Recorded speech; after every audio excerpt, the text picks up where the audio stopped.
Hey guys, I honestly don't know how to open these things anymore. I try to do my I'm back thing, but that's starting to get on my nerves. I feel like I just hate myself. It's not really that big of a deal, but it feels weird doing the same thing over and over. But then when I try to do something else, I feel like I'm copying others and don't want to do it. I guess I'll probably continue on with the I'm back stuff because I always come back. Anyway, today I'm here to talk about Central Park after promising to make that after my second video. I was just scared it would underperform like my Chucky video. I had 700 subs when I made that video and somehow it only got 50 views and it hasn't really changed. I guess I'm scared this is gonna get only 10 views, but I guess it's a risk I'm gonna have to take. So let's get into the meat and potatoes of the video. So Central Park was announced in 2018 to be coming to Apple TV for 2 seasons. Probably one of the worst decisions they could have made. The Apple TV part, not the 2 seasons. Eventually a trailer came out and it felt like it got a lot of attention. I didn't see much discussion about the series when it was airing, but it must have done okay because it got renewed for a 3rd season shortly before the 2nd season came out. I remember the season 2 trailer did okay with its numbers, but then the season 3 trailer rolled out and the show was dead. I mean, the views would be nothing to scoff at if it was someone like me getting that, but it's not really screaming popular show. With season 1, I remember seeing some key art and thinking the show looked pretty boring, so I dismissed it.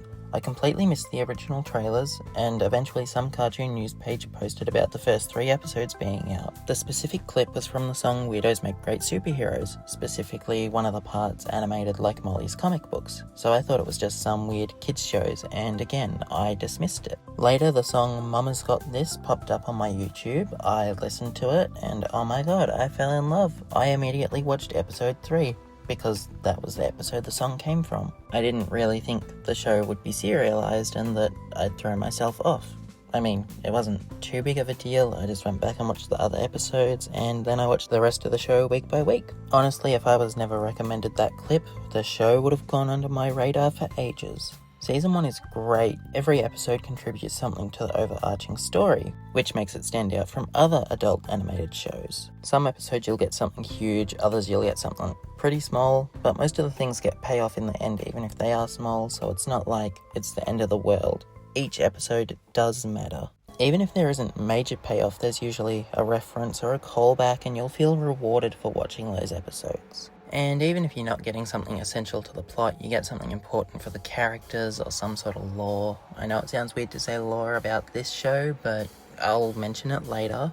Most of the songs are bangers, the characters are well-rounded and believable. We follow the Tillamans as they race against the clock to save the park from being purchased by Bitsy Brandenham, while Bitsy's maid competes with a dog to get into her will. Then there's the narrator Birdie. He's involved in this lore I mentioned.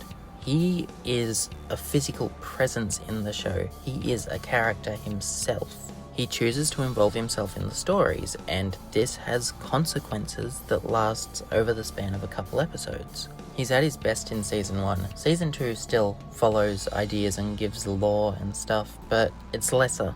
And then in season 3, he's just not there, and they'll do these jokes like him fighting with narrator text. But that's the worst part. They had this thrilling story about the narrators in season 1, and then it's kind of just dropped. They do interesting stuff in season 2, but then season 3, it's just nothing. The season 1 finale, it's a pretty boring episode. It does start to bring everything together, and the episode is chocked with references, especially that finale song. It's chocked to the brim with Easter eggs and acts as a mashup of some of the best songs of the previous, episodes. I nearly said season. Now, I don't know the exact course of action, whether these episodes were delayed beforehand and they just took the opportunity to redub them, or if controversy did cause this, but it felt like it came out of nowhere. The episode count on season 1 went from 13 episodes to 10. I can't find anything on why the episodes were pushed back, but I do know the episodes were Fistpuff Mets Out Justice, Sir Brix-a-Lot, and The Shadow, which was originally called The Heist. Pretty sure Molly only got one line in The Heist, so I feel like the controversy didn't cause this, because why would that episode be pushed back? Anyway, yeah, after season 1 wrapped up, it was announced Kristen Bell would be stepping back from the role of Molly, and that they would create a new character for Belle. The new voice, Emmy Raver Lapman, I wasn't a fan of her throughout her first batch of episodes.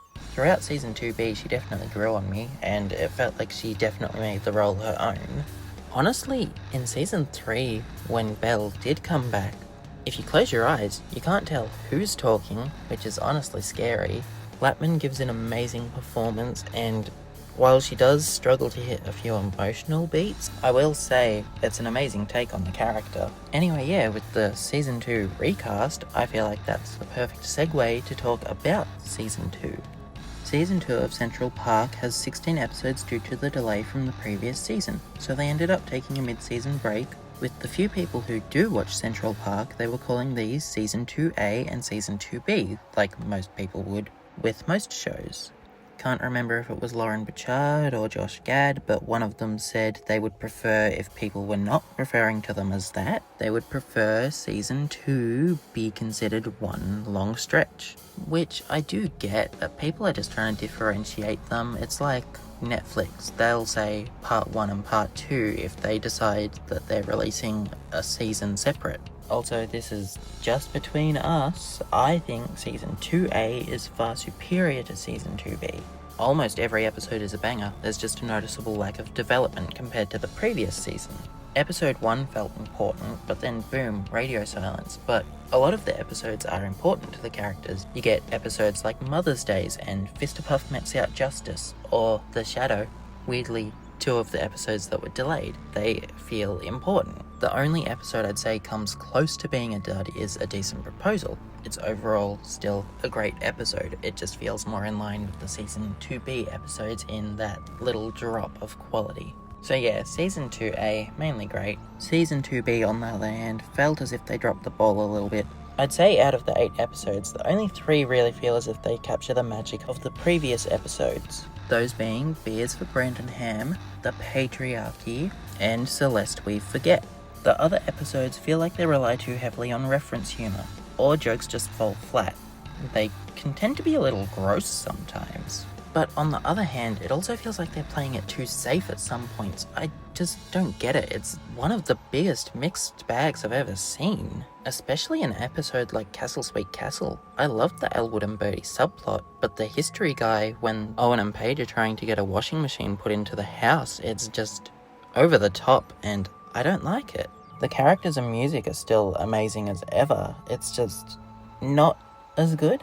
I think the biggest problem is definitely the side characters. They're not bad characters, it's just after their debut it feels like they don't have a lot to do. They'll appear, but they don't really have these huge roles like you'd think they would when they come back. Season 3 does fix this, gives them a bigger role to play, not in like an overarching story or anything, but they're actually present. Although that comes at the loss of Bertie. Bertie just becomes the narrator for Season 3 and only really does something in the last episode. I don't know why I'm mentioning this now, because I'm supposed to be talking about Season 2. Season 2's penultimate episode and finale do finally pick up the plot, but I can't help but feel underwhelmed, because it doesn't feel like we've been building to this other than Bitsy trying to buy the park. The season's just had nothing going for it, really. You kind of just have a few, I'm gonna get that park lines, and then she tries and fails. That's kind of it. I've seen a few people who watch the show say that this season is meant to build up the family dynamic. That's why the trailer is called Family, and you're more supposed to feel for the family because the park's being taken away from them. But the only time we really get to feel how they're feeling is in the song Time to Close. And yeah, they're sad, but I don't really feel much because I'm not really connected to them because they haven't really shown much caring. Like, yeah, they've shown the family care for each other, but overall, I'm not really feeling gut punched that they're taking the park out from under them. And those Bitsy, I'm gonna get the park lines, they're more throwaway. I don't really feel the payoff for her saying it. I mean, yes, technically they matter because it's what she's gonna do, but still, I don't feel the payoff. They're fine episodes and definitely feel like they could be the end of the show. I just felt underwhelmed. With Season 2B, the entire soundtrack got released instead of the week-by-week schedule they had with episodes beforehand. So a lot of what happened in those final 2 episodes was known beforehand. With the Own It reprise, a lot of people did... I say a lot of people. No one watches this show. Anyway, the people who do watch thought it was Helen betraying Bitsy in the Own It reprise. The Ambrose twist villain thing was kind of out of nowhere, and that was kind of the only song I listened to, because I thought it was going to be a happy song, like the original Own It. And I thought A Walk in the Park was going to be the Tillermans' final walk through the park because they'd lost the park, and that season 3 would be about them trying to buy the park back. Boy, was I wrong. I feel like season 3 has a bad rep, but I don't hate it. Honestly, I think it might be my favourite season just off the episode premises alone. Season 3 doesn't have a lot of an overarching story, but it still has more going for it than season 2. I think the problem is more just a lot of it doesn't get payoff, so people hate it, which I can understand. They do have 3 arcs running. Paige writes a book, Paige's sister Abby shows up and wants to be an actress, and this I Heart the Park campaign with the interim mayor. That last one falls so flat you wouldn't believe. I guess we start with Paige's book. Pretty good subplot. A few episodes even use it to start the conflict. Honestly, my only complaint is it isn't really wrapped up properly. The finale does show a few flash forwards, but it's nothing really major that lets you know how it's going. I think they show a book signing, but it doesn't really feel impactful. Abby, Paige's sister, comes to New York. A few of her episodes are really great. She wants to be an actress, but until she can find a gig, she needs to get a job. She ends up working for Bitsy Brandenham, and, that's her family's nemesis, so they all hate her. And it does bring the Tillermans to Bitsy for the only episode of the season, which is weird. I know they only meet once or twice a season, but this is really just once. Bitsy and Helen really just tend to keep to themselves this season. I mean, they always did, but they just feel very removed. After a matter of life and both, I can't say that, Abby basically becomes Bitsy's second assistant. And they do have an interesting dynamic. What few plots we do get are hilarious. There is a bit of a letdown in A Hot Dog to Remember. Bitsy had a bad picture taken of her for the Maps app, so she plans to have a redemption this year when the truck goes by. They kind of just don't touch on this all episode, and then at the end of the episode we see her walk out and fail again. I don't see why you'd include Abby in this when it's like 5 seconds. Heck, I don't see why you'd do this C plot at all. Focus more on the A or B plot, or take a little bit out of those and make the C plot a little more fleshed out. I feel like a big praise of the show is that they do an A, B and C plot in most episodes, so I feel like they kind of had to do it, but at the same time, there's no shame in taking the long road and just not doing a C plot for one episode. I mean, The Shadow was basically just an A plot with a little bit of a bonus at the end because, they didn't have a B plot to fill up runtime. Lastly, the I Heart the Park campaign is a letdown in its whole story. Owen and the interim mayor decide they want to run a campaign with heaps of merch that says I Heart the Park on it. That's kind of it.